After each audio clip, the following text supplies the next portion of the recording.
सवाल के ए के हिसाब से आएंगे, जो कि हमारी स्पेसिफिकेशंस क्या कहती हैं कि के बी को क्या करें, के बी को इग्नोर करें। मैं वैसे अपनी बुक कॉपी दिखा दूं जरा कि हमने एसिडिक बफर के साथ तो बहुत लंबा चौड़ा कुछ लिखा है। सबसे पहली सिचुएशन क्या लिखी हुई है आपने एसिडिक बफर के साथ, या बफर सोल्यूशन की बेसिक डेफिनेशन क्या लिखी हुई है? A solution that resist what, a change in its pH when a small amount of acid और an alkali is added to it. फिर कॉम्पोजिशन में क्या लिखा है? It is either a mixture of weak acid and salt, that is known as acidic buffer. और दूसरी तरफ क्या लिखा हुआ है? Mixture of weak base and it's salt, that is इधर एसिडिक बफर उधर बेसिक बफर। इधर है for example a mixture of ethanoic acid and sodium ethanoate था, उधर क्या है? अ mixture of ammonia and ammonium chloride का आपने मिसाल ली हुई है। बस मुझे उसके क्या समझाने हैं, अभी उसके रिएक्शंस वगैरह समझाने हैं कि क्या हो रहा है क्या नहीं हो रहा। ये लीजिए जनाब साहब, आपने ऑलरेडी यहाँ क्या लिखा हुआ है बेसिक बफर में, what is it? It is a mixture of क्या बच्चों? Week base and what, and it's what, it's salt. Weak base की आपने मिसाल कौन सी ली हुई है? हाँ जी, आपने अमोनिया की मिसाल ली हुई है। आपने अमोनिया एंड इट्स सॉल्ट में कौन? अमोनियम क्लोराइड की मिसाल ली हुई है। ठीक है, ऐसे ही चल रहा है ना। ठीक है, अब अगर मैं क्या करूं, मुझे अगर आपको इसकी एक्सप्लेनेशन देनी है तो मुझे प्लीज बताइए मुझे क्या करना चाहिए। मुझे अमोनिया का पहले पानी में डिजोल्व होने वाला रिएक्शन लिखना चाहिए, फिर अमोनियम क्लोराइड का पानी में डिजोल्व होने वाला रिएक्शन लिखना चाहिए। प्लीज बताइए अमोनिया के बारे में क्या ख्याल है आपका? What is ammonia? It's a weak base. If it's a weak base, its solubility or dissolution reaction is shown by a reversible reaction। ठीक है, तो करेंगे जरा इसका। तो यहां से आज का लेक्चर, ये आपने पहले मिक्सचर विक्सचर लिखा हुआ है सारा कुछ। अमोनिया की बात हो रही है। अमोनिया इनिशियली तो वैसे गैसियस होता है, लेकिन जब आप उसको पानी में डिसॉल्व करके एक इक्विलिब्रियम सा डेवलप करने की कोशिश करेंगे तो क्या होगा? अमोनियम NH4 पॉजिटिव प्लस क्या? Plus you know what, plus OH negative भी लिखा जाएगा। इस वजह से क्या करना पड़ता है? आई थिंक इस वजह से इस अमोनिया का जो उसके साथ जो पानी का सीन है, पानी को क्या किया जाए? पानी को एरो पर लिखने की बजाय पानी को प्रॉपर रिएक्टेंट बना दिया जाए, अदरवाइज वो बैलेंसिंग नहीं हो रही। अदरवाइज बैलेंसिंग नहीं हो रही। किसको मसला इस बात से? तो बैलेंसिंग करने के लिए मैंने वाटर को क्या कर दिया? रिएक्टेंट बना दिया जी। ठीक है, अच्छा अब क्या करूं? एक तो ये रिएक्शन हो गया। दूसरी तरफ जो आपके पास क्या चीज है? सॉल्ट। कौन सा सॉल्ट है? Ammonium chloride. कौन? ओ लेवल में आपने पढ़ा होगा ऑल ग्रुप 1 सॉल्ट्स आर, तो एक और चीज भी पढ़ी होगी, all ammonium salts are soluble. Ammonium के जितने सॉल्ट्स हैं वो भी 100% सॉल्युबल हैं। तो मैं जो दूसरा रिएक्शन लिखवाऊंगा वो क्या है? Ammonium chloride initially solid state में होता है। एरो पे लिखें क्या? सर जी वाटर में डाल दें, H2O लिक्विड में, तो क्या हो जाएगा? Ammonium NH4 positive aqueous plus क्या? Plus Cl1 negative chloride aqueous हो जाएगा। अच्छा जी, अब वंस अगेन कौन सा वाला इफेक्ट एक्सप्लेन करूं? यहां पे कॉमन आयन इफेक्ट एक्सप्लेन करूंगा, और कॉमन आयन है कौन से वाला? There you see this one ammonium इधर भी है एंड दिस वन अमोनियम इधर भी है। तो अमोनियम की कॉन्सेंट्रेशन क्या हो गई भाई? सर जी वो तो ज्यादा हो गई। तो अगर अमोनियम की कॉन्सेंट्रेशन ज्यादा हो जाए, लाइक अपवर्ड एरो बना रहा हूं, अगर इसकी कॉन्सेंट्रेशन ज्यादा हो गई, please tell me what will happen to, is this an equilibrium? No. What is this? इसका एक इक्विलिब्रियम होगा, उसकी पोजीशन किधर चली जाएगी? उसकी पोजीशन पीछे चली जाएगी। और अगर उसकी पोजीशन पीछे चली गई तो क्या होगा? अमोनिया डिसोसिएटेड की बजाय प्रैक्टिकली सारा अमोनिया अनडिसोसिएटेड फॉर्म में रहेगा। इसमें किसी को मसला है जी? ठीक है, तो एक काम करिए, ये दोनों रिएक्शन लिखने के बाद लिखें जी कुछ नोट्स लिखें, जैसे उधर लिखे बिल्कुल वैसे ही मैं इसके पैरेलल नोट्स लिखवाना चाहता हूं। Due to what? Due to the common ion effect, due to the common ion effect the dissociation या solubility of ammonia decreases। देखें जी, due to the common ion effect. प्रकाश ऊपर जब तक 4 न बजे किसी से टेस्ट वापस नहीं लेना है, ठीक है? ड्यू टू द क्या, common and effect, the solubility या dissociation of ammonia decreases, solubility या dissociation of ammonia decreases,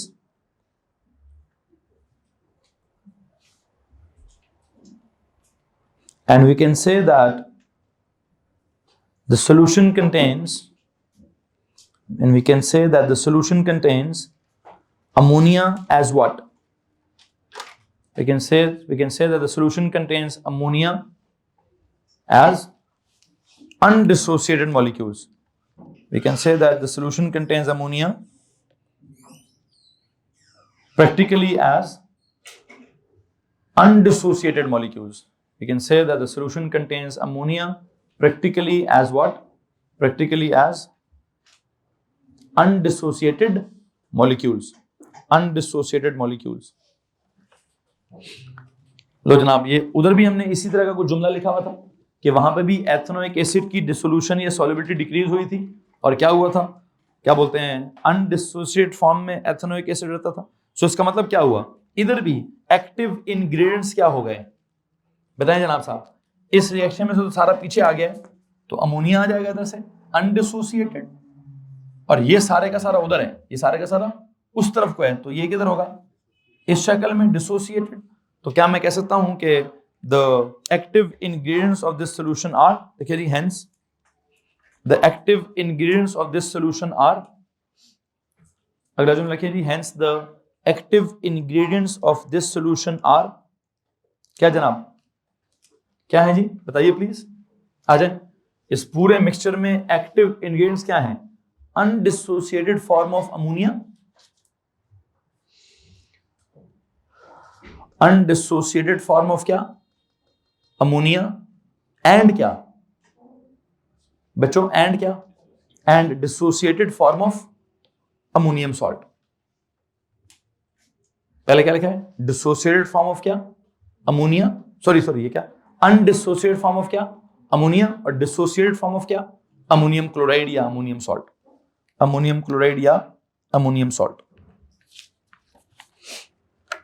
जी तो बच्चों, ये नोट वहां लिखा था, उसी ये पहले यहां पर आ गया, क्या लिखा है आगे, हाँ, तो एक काम करते हैं, इसका मतलब ये क्या है, वीक बेस इन अनडिसोसिएट फॉर्म, और ये क्या है, उसका conjugate acid in dissociate form. तो एक काम करें, उसी तरह का जुमला दोबारा लिखिए, दिखाओ जी, उसके पहले हमने क्या लिखा था जी, दैट इज, दोबारा लिखें, that is I dot E, that is buffer solution is actually a mixture of, buffer solution is actually a mixture of क्या, undissociated form of weak acid, बल्कि नहीं, अनडिसोसिएटेड और डिसोसिएट छोड़ दें अभी आप, अमोनिया को बोले वीक बेस और अमोनियम को क्या बोले, कॉन्जुगेट एसिड। क्या लिखें, buffer solution is actually a mixture of weak base and it's क्या, वीक बेस एंड इट्स क्या,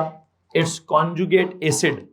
तो पहले लिखा था mixture of weak base and it's salt, तो अल्टीमेटली किस नतीजे पर पहुंचे हैं, आई बिलीव अल्टीमेटली इस नतीजे पर पहुंचे हैं, it is actually a mixture of weak क्या, वीक बेस एंड क्या, इट्स सॉल्ट की जगह क्या लिखें, and it's what, it's conjugate base.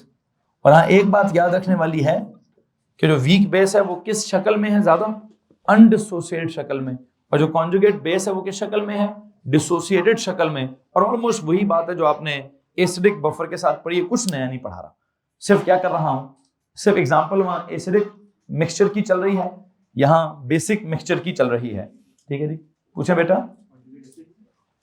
हाँ ठीक है, week base and it's conjugate, sorry, week base and it's conjugate क्या, एसिड, ठीक है, यहां तक किसी को मसला जी, यहां से आगे एसिडिक बफर में क्या लिखा हुआ है, हाँ जी, सीधा सीधा सवाल है, तो यहां भी सीधा सीधा सवाल लिखें, क्या, व्हाट हैपेंस व्हेन, क्या जनाब साहब, देखिए जी, what happens when a small amount of, क्या करें अभी, what happens when a small amount of acid is added to this buffer? What happens when a small amount of acid is added to this buffer? What happens when a small amount of acid is added to this buffer? क्या लिखूं जवाब में कि mixture का कौन, the weak base of the buffer will क्या, will neutralize the externally added acid. The what? The weak base of the buffer solution neutralizes the external acid added, externally added acid. ये लीजिए जनाब साहब, acid को represent करने के लिए क्या चीज होती है, H+. तो इसमें से कौन, इस मिक्सचर का कौन रिएक्ट करेगा, weak base of this mixture that is ammonia. तो क्या होगा जनाब साहब, ammonia of this buffer will react with क्या, will neutralize the H positive, converting या फॉर्मिंग क्या, फॉर्मिंग अमोनियम 1 पॉजिटिव. तो आई होप ये उसी तरह की बात है कि क्या हो रहा है, जो आपने एक्सटर्नल एसिड ऐड किया वो तो गायब हो गया है, क्या हो गया, H+ तो गायब हो गया है, सिर्फ क्या होगा, अमोनिया की कॉन्सेंट्रेशन थोड़ी कम और अमोनियम की कॉन्सेंट्रेशन थोड़ी ज्यादा. और अगर आपको पीएच वाला फार्मूला याद हो, जिसमें नेगेटिव लॉग ऑफ एसिड ऊपर और सॉल्ट नीचे लिखा हुआ था, उसके ऊपर कम ज्यादा होने से इतना बड़ा फर्क नहीं पड़ता था. फर्क किस बात से पड़ता, अगर H+ मौजूद रहता. लेकिन क्या हुआ, आपने एसिड ऐड किया, मतलब H+ ऐड किया, और वो H+ क्या हो गया, वो H+ गायब हो गया. कैसे गायब हो गया, उसको न्यूट्रलाइज कर दिया गया. उसको किसने न्यूट्रलाइज कर दिया, सिस्टम के अंदर मौजूद वीक बेस ने उस H+ को क्या कर दिया, उसको न्यूट्रलाइज कर दिया. किसको मसला इस बात से. अब अगला सवाल क्या लिखा हुआ है, इसके बाद भी सवाल लिखा हुआ, explain what happens when a small amount of base is added to this buffer. अगला सवाल लिखिए, explain what happens, explain what happens when a small amount of क्या बच्चों, base is added. Explain what happens when a small amount of base is added to this buffer. तो अब क्या होगा, the conjugate acid of this buffer will neutralize क्या, the externally added base. लिखें जी, the conjugate acid of this buffer, of the buffer neutralizes the what, externally added base. उसके लिए मैं reaction जो है वो कैसे लिखवाऊंगा. देखिए जनाब साहब, आपने बेस ऐड किया तो मतलब OH नेगेटिव ऐड कर दिया है, उसका रिएक्शन किसके साथ कराना है, कॉन्जुगेट एसिड के साथ, दैट इज अमोनियम के साथ. अब अमोनियम इसके साथ रिएक्शन करके क्या बनाएगा, अमोनिया प्लस क्या प्लस वाटर. ये लो, पहले क्या हुआ था, ये आपका अमोनिया कौन था, तो बताइए अमोनिया कौन था, ये वीक बेस थी, और ये H+ क्या था, एक्सटर्नली एडेड एसिड था. इसने रिएक्ट करके क्या बना लिया, कॉन्जुगेट एसिड बना लिया. अब जो आपने एक्सटर्नली एडेड क्या किया, एक्सटर्नली एडेड बेस है, ये क्या करेगी, इसको कौन न्यूट्रलाइज करेगा, इसको कॉन्जुगेट एसिड न्यूट्रलाइज करके क्या बना देगा, ये वीक बेस बना देगा. खैर मकसद क्या है, कॉन्जुगेट एसिड या जो टेस्ट ले लें उनसे, सबसे ले लिए बस, ठीक है, उनको 2-4 मिनट की ब्रेक दे दें, मैं खत्म करता हूं. क्या बात हो रही है कि आप एक्सटर्नली एसिड ऐड करेंगे तो वीक बेस उसको न्यूट्रलाइज कर देगी, आप एक्सटर्नली बेस ऐड करेंगे तो कॉन्जुगेट एसिड उसको न्यूट्रलाइज कर देगा. यहां तक अगर किसी को मसला है तो प्लीज हाथ खड़ा कर दीजिए.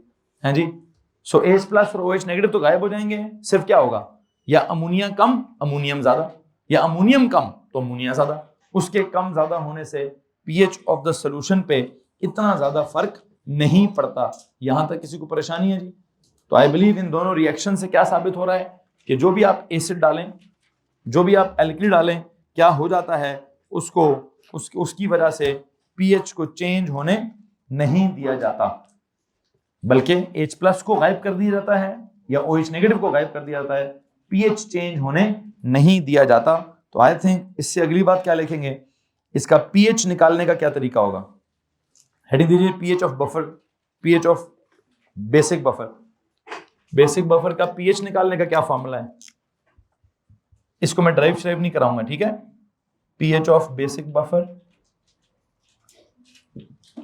प्लीज बताइए वहां क्या फॉर्मूला लिखा हुआ है, पीएच इज इक्वल टू, तो यहां क्या लिखूं, पी के बी माइनस लॉग ऑफ, उधर ऊपर क्या लिखा है, एसिड ओवर सॉल्ट, तो यहां क्या लिखूं, नहीं सॉल्ट ओवर नहीं, एसिड की जगह क्या जाएगा, बेस की कॉन्सेंट्रेशन ऊपर और सॉल्ट के इधर, सॉल्ट नीचे ही आएगा। तो बिल्कुल वही मैं फॉर्मूला लिखवा रहा हूं, लेकिन उन्होंने लिखा हुआ था पी के बी के साथ माइनस लॉग ऑफ वीक, बल्कि इसको मैं थोड़ा सा और एक्सप्लेन कर देता हूं, pH is equal to negative log of K B, negative log of ऊपर वीक बेस है एक्चुअली, और नीचे क्या है, ये सॉल्ट की जगह क्या लिखूं, कॉन्जुगेट, क्या कॉन्जुगेट एसिड की कॉन्सेंट्रेशन। लिख तो मैंने दिया है, समझा भी मैंने दिया है, लेकिन आपकी इतला के लिए ये है, बल्कि एक मसला भी हो गया, ये पीएच का फॉर्मूला तो नहीं है बेटा, ये तो पी के बी के साथ रिलेट करता हुआ किसका फॉर्मूला है, ये तो पीओएच का फॉर्मूला है, किसका, ये जो ऐसा निकलेगा ये तो पीओएच का निकलेगा। और वैसे अगर पीएच निकालना हो तो क्या करूं, वो 14 में से उसको क्या कर दूंगा 40, या तो एक तरीका ये है कि जनाब साहब क्या निकाला जाए, अगर आपने पीएच निकालना है तो 14 माइनस पीओएच कर दें, ठीक है। लेकिन मुझे लगता है कि सवाल इस पैटर्न को फॉलो नहीं करेगा। सवाल किस पैटर्न को फॉलो करेगा, चाहे बेस ही क्यों ना हो, वो उस बेस में भी H प्लस के आइंस की कॉन्सेंट्रेशन ढूंढेगा। खैर देखते हैं, इसका कोई सवाल शायद आपकी वर्कशीट में है, कोई अमोनिया या अमोनियम वाला कोई बीच में सवाल चल रहा है, ठीक है। बहरहाल क्या करें, अभी ये दोनों कॉलम्स तो आपके बराबर हो गए, मैंने जस्ट आपको कंपैरिजन के लिए के ए और के बी या एसिडिक बफर और बेसिक बफर करवा दिया है, लेकिन सवाल का क्या सीक्वेंस होगा वो आप अपनी वर्कशीट में फॉलो कर सकते हैं। एक चीज बस हमारे पास रह गई थी, कौन सी रह गई थी जनाब साहब, वो ब्लड वाला कोई मसला रह गया है। ब्लड वाला क्या मसला रह गया था, वो स्पेसिफिकेशंस क्या कह रही थी कि जनाब साहब क्या एक्सप्लेन कीजिए, describe and explain the role of bicarbonate ion in what, in controlling the pH in the blood. तो एक काम करें, मैं इसको नोट करवाना चाहता हूं, प्लीज एंड पे जाएं और हेडिंग दीजिए, बल्कि हेडिंग दे क्या, describe and explain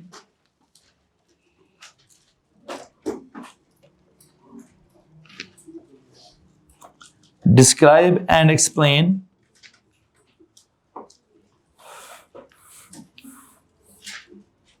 the role of bicarbonate ion, the role of HCO3 minus, ये लिखिएगा, the role of HCO3 minus, describe and explain the role of HCO3 और ऊपर माइनस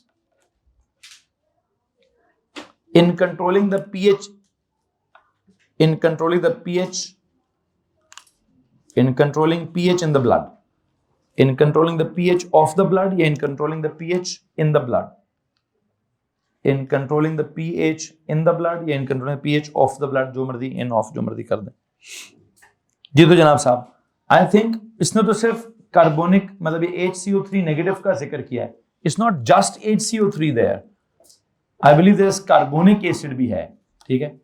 मैं वैसे बायोलॉजी में कंफर्म करूंगा, वो कार्बोनिक एसिड कहेंगे या उसको कार्बन डाइऑक्साइड कहूं, लेकिन कार्बन डाइऑक्साइड भी कार्बोनिक एसिड को ही रिप्रेजेंट करता है। तो एक काम कीजिए, प्लीज सबसे पहली लाइन लिखिए, मैं वापस एसिडिक बफर पे चला गया हूं, राइट। बेसिडिक बफर वाला नोट्स बराबर करें, कॉलम खत्म करो, एंड पे जाएं जहां पे आपने वो रिएक्शंस लिखे हुए थे, कल एक न्यूमेरिकल भी सॉल्व किया हुआ था, उस न्यूमेरिकल के सॉल्व करने के बाद किस जगह पे पहुंचे, उस न्यूमेरिकल को सॉल्व करने के बाद क्या हेडिंग देनी थी, ये वाली बहुत आगे चले गए भैया, जहां नोट्स खत्म हुए कल वाले उसके फौरन बाद लिखना है, उसके फौरन बाद क्या लिखना जी, रोल ऑफ क्या, HCO3 negative in controlling the pH in blood. तो पहली लाइन में लिखवाना चाहूंगा कि the carbonic acid,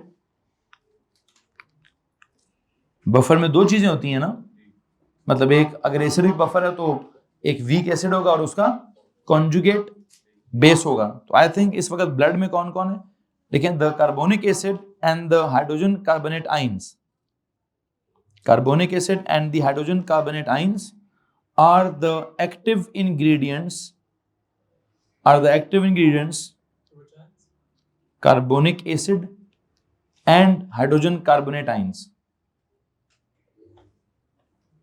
Carbonic acid and hydrogen carbonate ions are the what?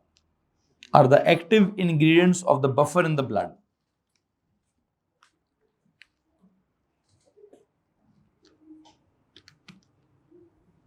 Are the active ingredients of the क्या? Of the buffer in the blood.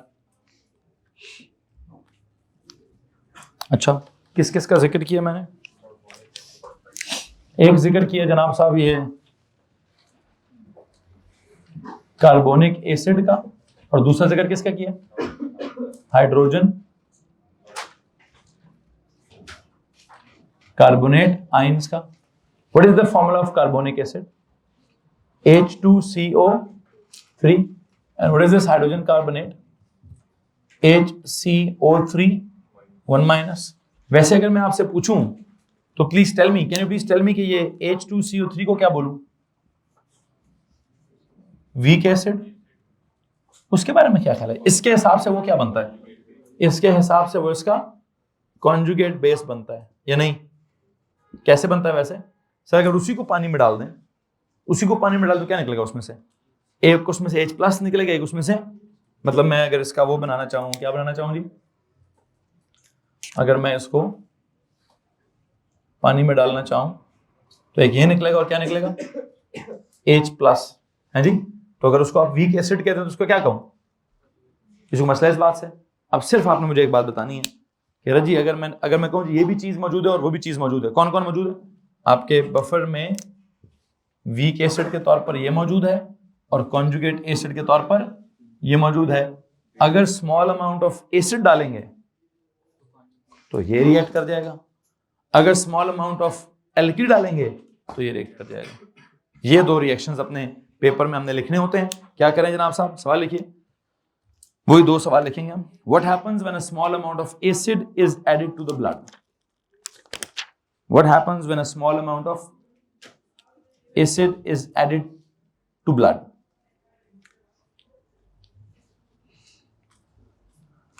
What happens when a small amount of acid is added to blood? Please tell me, क्या जवाब देंगे आप? The conjugate base कौन है वो? HCO3 negative और in the blood will, देखिए जी, the conjugate base of the buffer, या ब्रैकेट में क्या लिखवाना चाहता हूं मैं? HCO3 negative in the blood. एक तरफ लिखिए conjugate base of the buffer और दूसरी तरफ क्या लिखिए? है HCO3 negative in the blood. Bracket close कीजिए. Will neutralize the externally added acid. Will neutralize the externally added acid. will neutralize the externally added acid. अच्छा, कैसे, क्या रिएक्शन लिखूं अभी? क्या रिएक्शन होगा? ये जो HCO3 नेगेटिव है ये बेसिकली H प्लस को क्या करेगा? न्यूट्रलाइज करके क्या बना देगा? H2CO3. तो ये कम होता जाए वो ज्यादा हो जाता है, इससे फर्क नहीं पड़ता. क्या फर्क पड़ना चाहिए? जो आपने H प्लस डाला है उसको गायब हो जाना चाहिए, उसको HCO3 नेगेटिव गायब कर देगा. बिल्कुल ऐसे ही what will happen if a small amount of base is added? तो इसको मुकम्मल करके अगला सवाल लिखें.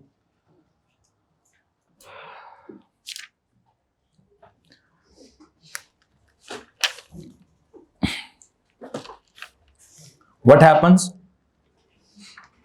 when a small amount of base is added to the blood? अगला सवाल लिखिए. What happens when a small amount of base is added to the blood? Small amount of base is added to the blood. क्या होगा? Blood का कौन? The weak acid of the buffer कौन है वो? H2CO3 in the blood. देखिए जी, the weak, क्या लिखेंगे? The weak acid of the buffer. The weak acid of the buffer लिखकर ब्रैकेट में क्या लिखें? H2CO3 in the blood. Bracket close कीजिए. विल क्या? will neutralize the externally added base. क्या रिएक्शन लिखूं? H2CO3 ने क्या करना है, OH नेगेटिव को न्यूट्रलाइज करके क्या बनाना है, HCO3 नेगेटिव बना देना है, प्लस क्या, प्लस H2O बना देना है। तो आपने कल भी देखा था कि वीक एसिड या उसका कॉन्जुगेट बेस, उनकी कॉन्सेंट्रेशंस कम या ज्यादा होने से इतना बड़ा फर्क नहीं पड़ता, बस एक्सटर्नली एडेड एसिड या एल्कली को न्यूट्रलाइज करना जरूरी है। अगर वो न्यूट्रलाइज ना हो, जैसे पानी में नहीं हो रहे थे, पानी में मौजूद थे, तो पानी का पीएच उसने 7 से क्या किया था, 2 तक ले गया था। तो आपने देखा कि ये H+ या OH नेगेटिव को अगर आप न्यूट्रलाइज कर लेंगे, so this is how buffer maintains. Blood का वैसे पीएच क्या बताया था उस दिन आपने, 3, 5, 7.4 करते हैं। देखिए जी, आखिरी नोट लिखा, this is how the buffer maintains the natural pH of the blood. This is how buffer maintains the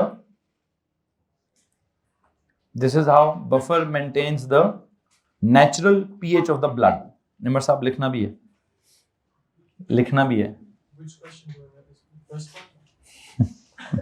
वो पता नहीं गायब भी है, क्लास में ही नहीं है भैया। ये रिएक्शंस खत्म करने के बाद एंड पे एक नोट लिखना है।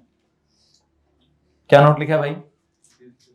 This is how the buffer maintains the natural pH of the blood. कितना? I.E, that is 7.4. That is 7.4. तो जनाब साहब यहाँ पे जाकर आपका ये बफर सोल्यूशन वाला आइडिया भी खत्म होता है।